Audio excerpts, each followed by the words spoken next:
6 बजे के बाद लड़कियां नहीं निकलनी चाहिए। अब एक बात बता, कोई लड़की ऑफिस से आई है, वो अपनी माँ को लेके, अपनी बहनों को लेके बाहर कुछ खाने पीने चली गई, उसका बेचारी को, उसको इतनी फ्रीडम भी नहीं है कि बेहाला जैसी सिटी कोलकाता के अंदर बहुत पोश इलाका है बेहाला, उसके अंदर वो अगर घूम लेगी तो क्या दिक्कत है? वो बोली 6 बजे के बाद निकलोगे तो तुम्हारी अपनी जिम्मेदारी है। डॉक्टर वाला केस हुआ, उसके मुंह में घी भर गया, ठीक है। दूसरा बात, काली माता का धड़ तोड़ दिया, काली माता के धड़ को ही उसमें पुलिस में पहुंचवा दिया। क्या मानसिकता है यार? मुस्लिम लोगों के साथ उठना बैठना सोना, उसके बाद मस्जिद में नमाज भी पढ़ना, वो मेरे ख्याल से सब कुछ करती है। इसीलिए कहते हैं ना, आता गाचे पता नहीं ममतार भाता नहीं, ठीक है। और दूसरी बात, जो हमारा भगवती माता गौ माता को हम पूछते हैं तो इतना मतलब गलत कर रखा, जो गली गली में काटते पीटते हैं, तो तब भी मतलब मंत्री होने के बाद भी उन्होंने पंडित घर में जन्म लेने के बाद भी ममता बनर्जी ने इतना गंद मचा रखा, जो बंगाल के अंदर ऐसा मंत्री हमें नहीं चाहिए। वाले को कोई समस्या नहीं है, जैसे कि जो रोहिंग्या जो बांग्लादेशी हैं उनके ऊपर FIR दर्ज होना चाहिए।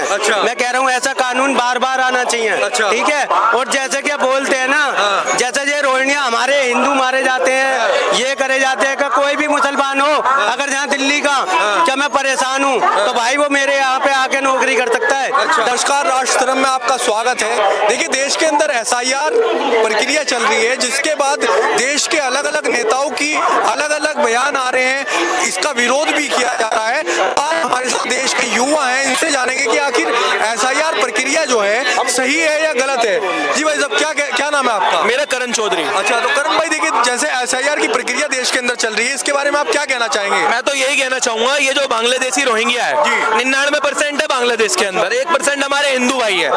उनकी बहनों के साथ वीडियो दिखा दूंगा ऑन कैमरा, रो रही है, बलात्कार करा जा रहा है, छीना झपटी करी जा रही है, इज्जत लूटने का काम करा जा रहा है। ऐसे रोहिंग्या को हम यहाँ पे बसाने का काम करेंगे? बिल्कुल नहीं करेंगे। मुमताज बनर्जी, अखिलेश खान, राहुल खान, जिनकी ऐस में मिर्ची लग रही है, मैं उनसे एक ही बात कहना चाहूंगा कि जो यहाँ के मुसलमान हैं, यहाँ के मुसलमानों को यहाँ की नागरिकता है, हमें यहाँ के मुसलमानों से कोई प्रॉब्लम नहीं है, क्योंकि वो लोग यहीं के हैं। हमें प्रॉब्लम है तो सिर्फ बांग्लादेशी से। क्यों है? क्योंकि भाई वो उन्होंने हमारे हिंदू भाइयों पे बहुत अत्याचार करा है, तो निकाला जाएगा, सिंपल। जैसे ये रोहिंग्याओं का मुद्दा अगर आता है देश के अंदर, तो विपक्ष के कुछ नेता, कुछ मुख्यमंत्री जैसे ममता बनर्जी, वो SIR पर उनके अलग अलग प्रकार की प्रतिक्रिया चल रही है। वो कह रही है SIR नहीं होने दूंगी, इसलिए वो बोल रही है क्योंकि उसकी मुस्लिम वोट चले जाएंगे। 85% मुस्लिम वोट है, 15% जो बंगाली को गुमराह कर रखा है, हिंदू बंगालियों को, उनकी आंख में लाल मिर्ची ठूसने का काम कर रखा है। किसने कर रखा है? इसी ने कर रखा है। तुम देखना 5 साल, पहली बात तो ये आएगी नहीं अब की बार, भगवान न करे आए, हम तो चाहेंगे नहीं। क्यों नहीं आए उसका रीजन बताता हूँ। क्या बोलती है? 6 बजे के बाद लड़कियां नहीं निकलनी चाहिए। अब एक बात बता, कोई लड़की ऑफिस से आई है, वो अपनी माँ को लेके, अपनी बहनों को लेके बाहर कुछ खाने पीने चली गई, उसका बेचारी को, उसको इतनी फ्रीडम भी नहीं है कि बेहाला जैसी सिटी कोलकाता के अंदर बहुत पोश इलाका है बेहाला, उसके अंदर वो अगर घूम लेगी तो क्या दिक्कत है? वो बोली 6 बजे के बाद निकलोगे तो तुम्हारी अपनी जिम्मेदारी है। डॉक्टर वाला केस हुआ, उसके मुंह में घी भर गया, ठीक है। दूसरा बात, काली माता का धड़ तोड़ दिया, काली माता के धड़ को ही उसमें पुलिस में पहुंचवा दिया। क्या मानसिकता है यार? क्या मानसिकता है? अच्छा वाली बात नहीं है मेरे भाई। क्या मानसिकता कहाँ से आती है? घटिया मानसिकता। लगातार इतने समय से ममता बनर्जी मुख्यमंत्री बनी हुई है, कोई तो उनकी वजह से तो बनी पड़ी है मेरे भाई, जब तो उसके में मिर्ची लग रही है। उसे अचार वाली मिर्ची भी तीखी लगेगी अब। तुम देखते जाओ, उम्र हो गई है, झुर्रियां आ गई है मुंह पे, बोलती है दिल्ली हिला दूंगी। बंगाल से ना कोलकाता के रेलवे स्टेशन से जाके दिखा दे। ऐसे कि अगर SIR होती है, बीजेपी, उन्होंने कहा कि अगर बीजेपी मुझे या बंगाल को टारगेट करेगी तो देश में बीजेपी की सत्ता हिला दूंगी, जहां जहां पर है वहां पर जाकर के सत्ता हिला दूंगी बीजेपी की। लगता है बीजेपी की सत्ता हिलाने के लिए तो कांग्रेस भी लगी पड़ी थी, बीजेपी की सत्ता हिलाने के लिए तो अखिलेश भी लगा पड़ा था, सभी लगे पड़े थे। तो ये किस खेत की मूली है? हम भी देख लेंगे। हमारे इतने सारे कट्टर सनातनी भाई हैं जिनकी आंखें खुल चुकी है कि बीजेपी जो है वो हिंदुओं के साथ साथ मुस्लिम को भी लेके चलिए। मोदी जी ने कभी ये बोला कि सिर्फ हिंदुओं का विकास करूंगा? बोला? एक स्टेटमेंट दिखाओ आप मुझे। नहीं बोला। क्या बोला? सबका साथ सबका विकास। योगी जी ने कभी बोला कि भाई कोई भी लड़की को, किसी की भी माँ बहन को अगर कोई बंदा छेड़ने का काम करेगा तो अगले चौराहे पे यमराज मिलेंगे। उसमें हिंदू भी आते हैं, मोमडन भी आते हैं, सिख भी आते हैं, ईसाई भी आते हैं। तो कहाँ से बीजेपी गलत हो गई? लेकिन वो तो कहते हैं कि पर्टिकुलरली एसआईआर के माध्यम से मुस्लिमों को टारगेट किया जा रहा है, मुस्लिमों को परेशान किया जा रहा है। पहली बात यार, मुस्लिम जो है वो बांग्लादेशी मुस्लिम है मेरे भाई। अपने हिंदुस्तान के मुस्लिमों को कहाँ टारगेट किया जा रहा है यार? यहाँ पे अगर कोई अपना मुस्लिम का, पहली बात तो है नहीं, अगर कोई होता भी तो मैं बताता कि कहाँ से टारगेट किया जा रहा है। सन 47 से रह रहा है, उसके 2003 में तो वोटर लिस्ट में नाम है। अच्छा। 2003 के बाद में लिस्ट किसका? बांग्लादेशियों का नाम नहीं है ना। तो भाई 2003 की लिस्ट दिखा, वो हिंदुस्तानी है। अच्छा। जो नहीं दिखाएगा वो बांग्लादेशी है। अच्छा, लेकिन देखिए एसआईआर जो हो रही है ये आपके अनुसार सही है, ये होनी है? बहुत बढ़िया हो रही है, मैं तो कह रहा हूँ और बढ़िया की जाए। अच्छा। और कोई कानून में संशोधन किया जाए। अच्छा, लेकिन देखिए विपक्ष वाले तो इसका विरोध कर रहे हैं, कह रहे हैं कि भाई एसआईआर के माध्यम से बीजेपी अपना फायदा उठा रही है। बिहार का चुनाव पर टारगेट कर रहे हैं कि वोट चोरी तक की जा रही है एसआईआर। बिहार का चुनाव हो गया, अभी 45 दिन नहीं हुए। जी जी। जिसके पेट में दर्द है उसको चुनाव आयोग में जाना चाहिए। अच्छा। आरटीआई लगानी चाहिए, सूचना अधिकार का अधिनियम के 2005 के अंतर्गत जाना चाहिए। अच्छा। पता करना चाहिए। लेकिन भाई साहब देखिए, जैसे बिहार के अंदर चुनाव हुआ, बीजेपी एक तरफा बहुमत लेकर के आती है, मतलब एनडीए की सरकार बनती है, तो वो कहीं ना कहीं आरोप लगा रहे हैं कि वो एसआईआर के दम पर जीते हैं। भाई एसआईआर के दम पे जीते हैं। कारण क्या है? 65 लाख वोट हैं वो मतलब बांग्लादेशियों के थे। अच्छा। उनको बाहर कर दिया। ठीक है। छटनी होगी, शुद्धिकरण हो गया। अच्छा। शुद्धिकरण से मतलब मामला छट के सामने आ गया। लेकिन ममता बनर्जी तो कह रही है कि अगर आप बंगाल को टारगेट करेंगे तो बीजेपी की सत्ता जहां पर भी है, हर सत्ता को हिला दूंगी। वो ऐसे तो मतलब अखिलेश नहीं बोला था, मतलब हम भी सत्ता हिला देंगे, कहाँ हिला पाए? अच्छा। तो ऐसे वो भी मतलब पता लग जाएगा, ये मतलब 65 लाख निकल जाएंगे बाहर। लेकिन देखिए एसआईआर से दिक्कत क्या है विपक्ष को, समस्या क्या है?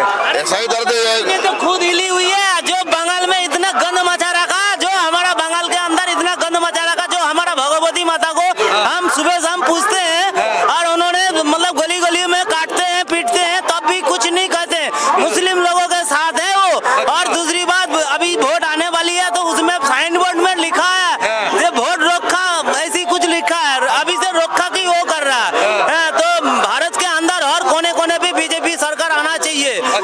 जो हमारा सनातनी धर्म सही रहे। और हम तो बंगाल के हैं, इसीलिए हम ये कहना। बंगाल के अंदर क्या लगता है, ममता की सरकार इतने समय से रही है, क्यों जीत रही है ममता बनर्जी? अगर त्रिपुरा उन्होंने तो मुस्लिम लोगों के साथ उठना बैठना सोना, उसके बाद मस्जिद में नमाज भी पढ़ना। अच्छा। वो मेरे ख्याल से सब कुछ करती है। अच्छा। इसीलिए कहते हैं ना, आता गाचे पता नहीं, ममतार भाता नहीं। ठीक है जी। और दूसरी बात, जो हमारा भगवती माता गौ माता को हम पूछते हैं तो इतना मतलब गलत कर रखा, जो गली गली में काटते पीटते हैं। तो तब भी मतलब मंत्री होने के बाद भी उन्होंने पंडित घर में जन्म लेने के बाद भी ममता बनर्जी ने इतना गंद मचा रखा, जो बंगाल के अंदर ऐसा मंत्री हमें नहीं चाहिए। हमें हर भारत की हर कोने कोने पे बीजेपी सरकार की राज होना चाहिए। और दूसरी बात, भारत के अंदर सबसे पहले गौ माता की रक्षा होना चाहिए।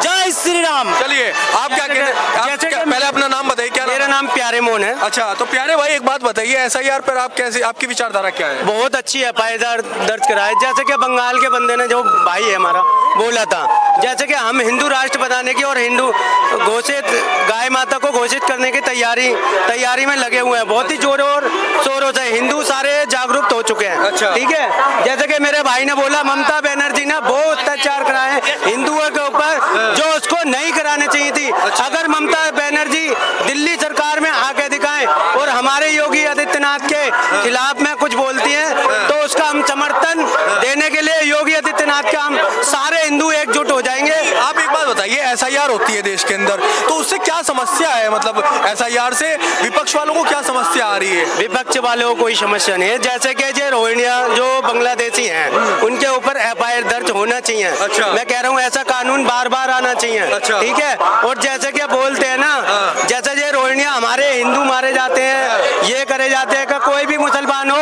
अगर यहाँ दिल्ली का, क्या मैं परेशान हूँ तो भाई वो मेरे यहाँ पे आके नौकरी कर सकता है। अच्छा। 10 से 15,000 रुपए महीना दूंगा। अच्छा, लेकिन टारगेट किया जा रहा है एसआईआर के द्वारा मुसलमानों को, ये कह रहे हैं लोग। बाकी भी जो मुसलमान है उसको एसआईआर के द्वारा टारगेट करके उनकी वोट काटी जा रही है, बीजेपी वोट चोरी कर रही है। ऐसा कुछ नहीं है, जो सारी टीम के बंदे एक हो जाए। अच्छा। हमारी बीजेपी सरकार अकेली खड़ी है और अकेली खड़ी रहेगी। अच्छा। और जिसी का जय नारा होगा जय श्री राम जय गौ माता की, और समर्थन में आएगा हम उसका दिल से धन्यवाद करेंगे, चाहे वो हिंदू हो या मुसलमान। दिल से धन्यवाद करेंगे उस भाई का। जैसे कि दिल्ली में पूरी सरकार में बीजेपी जीतते आ रही है और ऐसे ही जीतते हुए आएगी, चाहे वो कितनी भी हथेली लगा ले, चाहे किसी भी धर्म से लगा ले। इसी की डिमांड है, बुलडोजर बाबा जिंदाबाद रहेगा और जिंदाबाद होगा।